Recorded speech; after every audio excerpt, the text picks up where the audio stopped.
Curso de medición de explosividad con equipos portátiles, tema 4, el estudio de la combustión.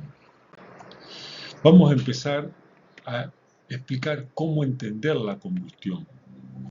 Y para entender la combustión, lo cual nosotros vamos a hacer una pequeña parte de todo el proceso de la combustión, es necesario comprender todo este dibujo que están viendo en pantalla. Todo lo que se necesita para entender el proceso de la combustión, todos los elementos y todas las condiciones están dadas en este dibujo en la pantalla.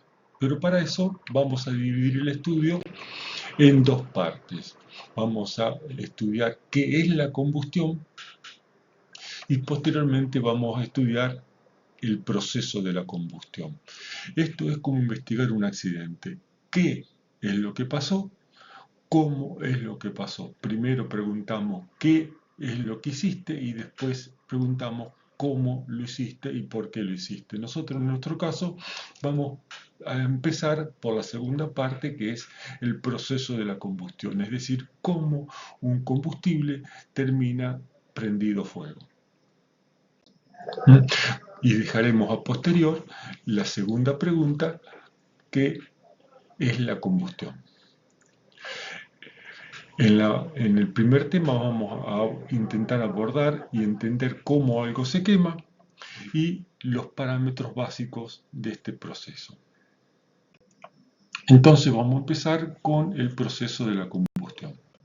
Para esto vamos a empezar quemando madera. Vamos a partir de una madera a 20 grados centígrados, la cual vamos a llamar combustible. A este combustible le incide una fuente externa de calor. Si estamos hablando de, por ejemplo, un líquido combustible como la nafta, la fuente de calor externa es el sol, es el ambiente. Pero en nuestro caso la madera, como muchos otros combustibles, necesitan de una fuente de calor externa. Cuando la madera llega aproximadamente a unos 70 grados centígrados, empieza a emitir vapor de agua. Este vapor de agua no simplemente lo emite porque la madera es un elemento poroso y tiene humedad en su contenido, pero esto no aporta demasiado al proceso de la combustión. La temperatura sigue aumentando producto de esta fuente de calor externa y vamos a llegar un momento a una temperatura que se denomina temperatura de pirólisis o punto de pirólisis. Aclaremos que la pirólisis en la madera empieza aproximadamente a los 200 grados centígrados, pero a los 300 grados centígrados ya la pirólisis genera suficiente cantidad de vapores combustibles como para mantener una combustión. ¿Qué es la pirólisis? La pirólisis es la transformación, la descomposición química de la madera producto del calor, por lo cual la madera genera vapores combustibles y se va transformando paulatinamente en vapor. Aunque parezca mentira, un combustible como la madera, como otros tantos combustibles sólidos, al calentarse y al llegar a la temperatura de pirólisis, emiten vapores combustibles, tal como lo hace la nafta o el alcohol a temperatura ambiente. Para entender esto y visualizar visualizar el proceso de la pirólisis, vamos a ver un pequeño video. Los fuegos tienen un apetito insaciable de combustible. Si hay suficiente oxígeno, no tardarán en devorar a su presa. En el laboratorio, los científicos encierran al fuego intentando comprender sus secretos. El fuego vive consumiendo combustible. El mismo está formado por compuestos complejos que el fuego digiere y separa en productos químicos más simples como dióxido de carbono y agua. Este proceso libera enormes cantidades de energía en forma de luz y calor. Por ese motivo, los objetos que tengan altos contenidos de carbono e hidrógeno por lo general queman bien, como esta pequeña muestra de un sillón doméstico. Tenemos muchos objetos en nuestros hogares que son inflamables. Uno de los peores es quizás un árbol de Navidad natural. Mientras la gente los cuide, se los mantenga regados, permitiendo que el árbol de Navidad esté húmedo, es muy difícil que se queme. Pero un árbol de Navidad seco es casi un explosivo.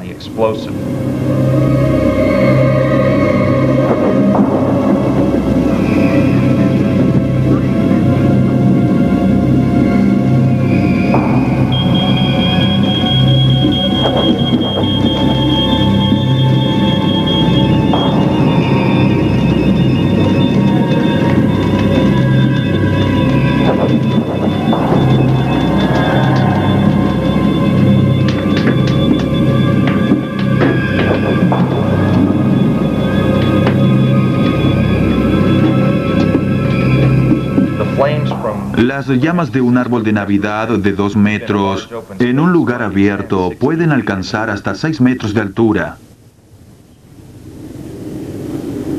Pero como la mayoría de los hogares tienen cielos rasos de 2 a 3 metros, esas llamas van a topar con el techo y dispersarse por la habitación.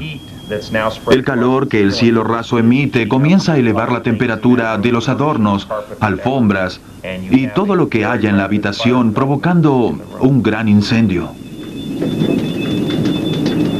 El fuego ha comenzado y devora todo lo que encuentra a su paso. En este caso, le ha tomado solo 33 segundos acabar con esta habitación.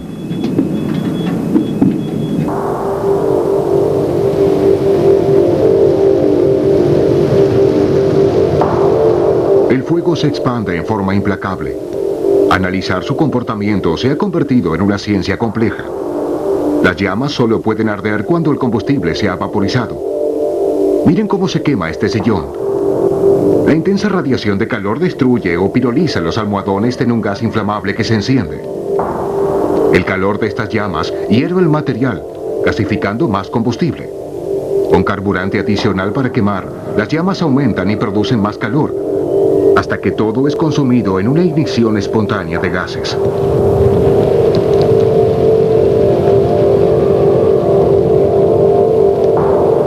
Miren el receptor de televisión. El fuego no lo alcanza, pero estalla en llamas.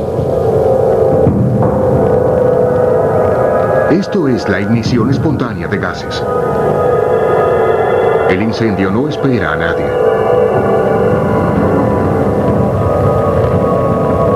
Cuando las llamas alcanzan las paredes, lenguas de fuego comienzan a calentar las zonas no quemadas. Se producen enormes cantidades de humo que, atrapado en la habitación, la cubren. Luego de tan solo 33 segundos, la visibilidad es nula. Y las posibilidades... Muy bien, espero que hayan podido y hayan disfrutado de este video sobre la combustión de combustible sólido. Entonces, habíamos quedado en que la madera cerca de los 300 grados centígrados empieza a pirolizar y como consecuencia de esta pirólisis, de esta descomposición química producto del calor, emite vapores combustibles. Estos vapores combustibles están calientes, ascienden. Ascienden porque la presión dentro de la masa de gases calientes es menor que el exterior y por lo tanto ascienden como si fuese un globo aerostático. Como la presión en la masa de gases calientes es menor debido a la temperatura que tienen estos gases, el aire que está fuera de esta masa de gases calientes está a mayor presión. Por lo tanto, como los gases se mueven de ambientes de mayor presión a ambientes de menor presión, el aire ingresa y se mezcla con los vapores combustibles en forma de un proceso que se llama de difusión. Para resumir, el aire ingresa al proceso de la combustión producto de la menor temperatura que existe en la masa de vapores combustibles calientes respecto de la mayor presión que tiene el aire. Por lo tanto, de esta manera se forma lo que se denomina una mezcla combustible o mezcla inflamable, que es una mezcla de aire con vapores combustibles.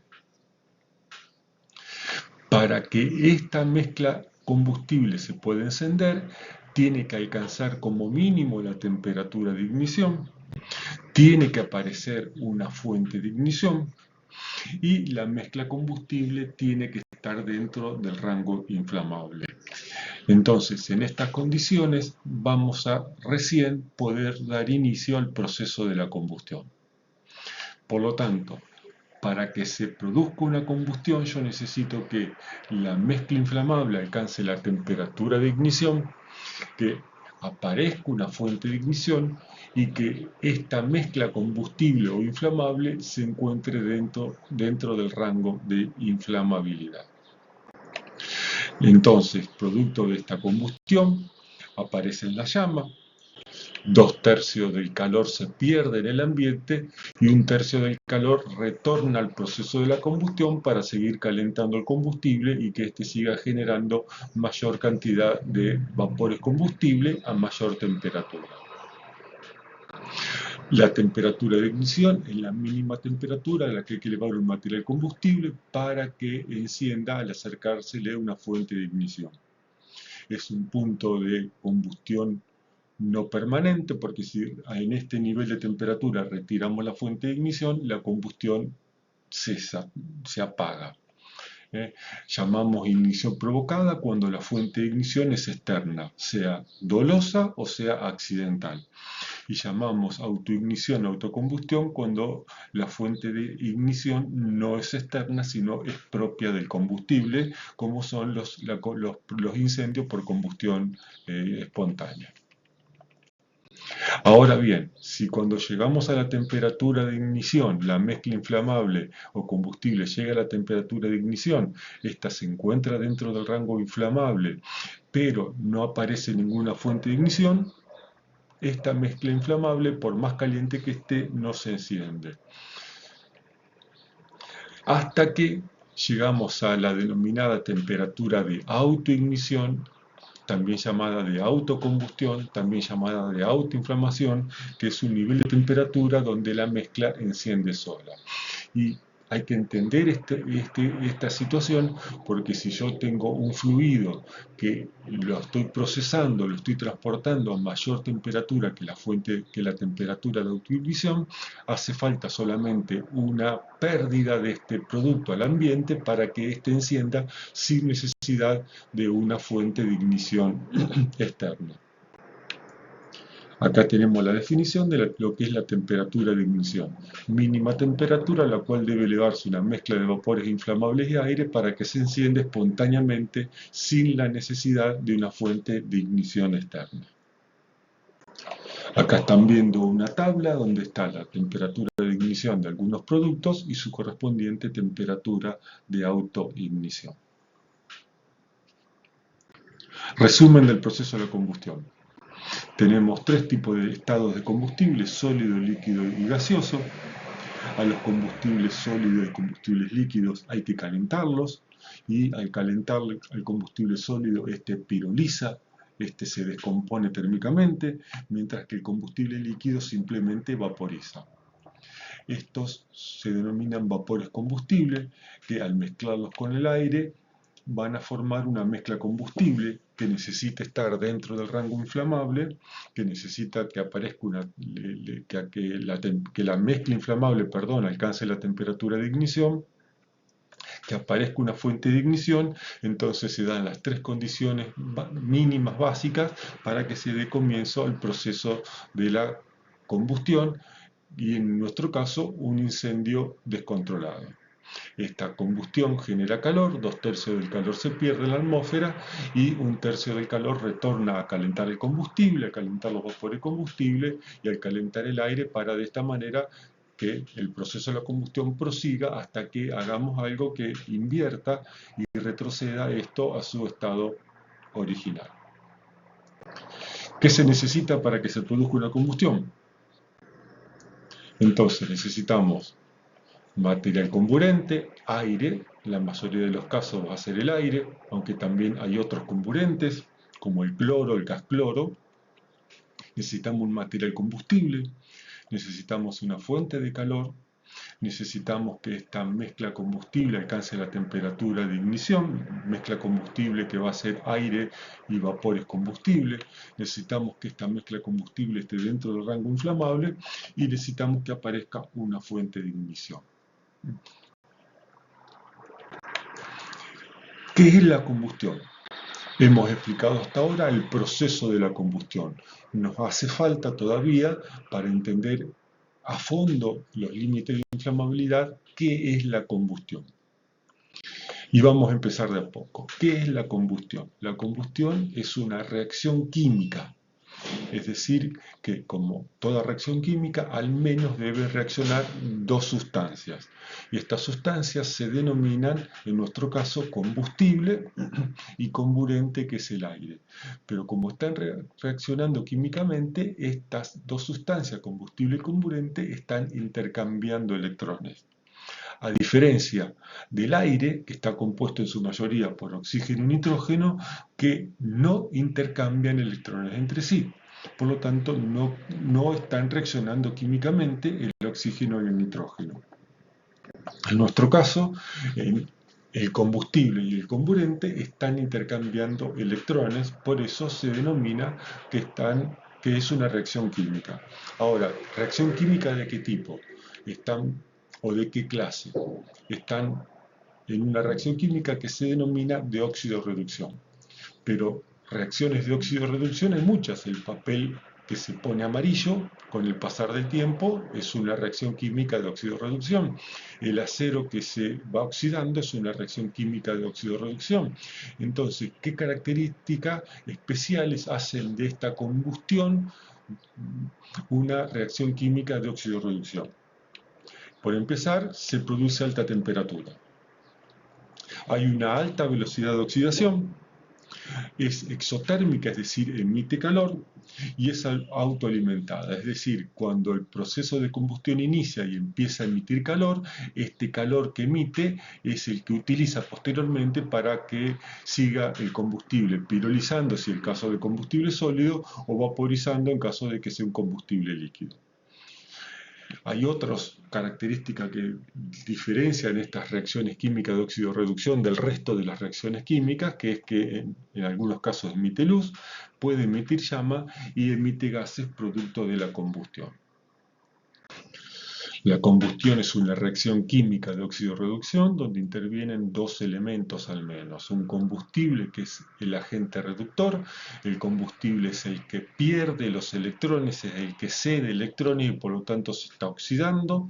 Mientras que el comburente, que en nuestro caso es el aire, que es el agente oxidante, es el que va a ganar electrones y por lo tanto el fenómeno se denomina de reducción. Acá tenemos un pequeño esquema de el proceso de óxido-reducción. Tenemos el agente reductor que se oxida y que cede electrones y el agente oxidante que recibe electrones y se reduce. Y acá tenemos una fórmula equilibrada del propano con el oxígeno, produciendo 3 moléculas de dióxido de carbono, 4 moléculas de agua más calor. Pregunta muy importante, ¿dónde ocurre la reacción química de la combustión? ¿En qué parte de esta figura que estuvimos viendo se produce? Bien, la reacción de la combustión se produce en la zona de la mezcla. Ahí empieza el proceso de la combustión, ahí es donde se encuentra a alta temperatura el comburente, que es el aire que está ingresando por un proceso de difusión, y el combustible, que en este caso está vaporizando la madera. Por lo tanto, hay que entender, para cuando veamos los límites de inflamabilidad, que la combustión se produce, la reacción química de la combustión se produce en la zona de la mezcla combustible o mezcla inflamable. Espero que hayan entendido el proceso básico de la combustión. Nos vemos en el próximo tema. Que Dios los bendiga a todos.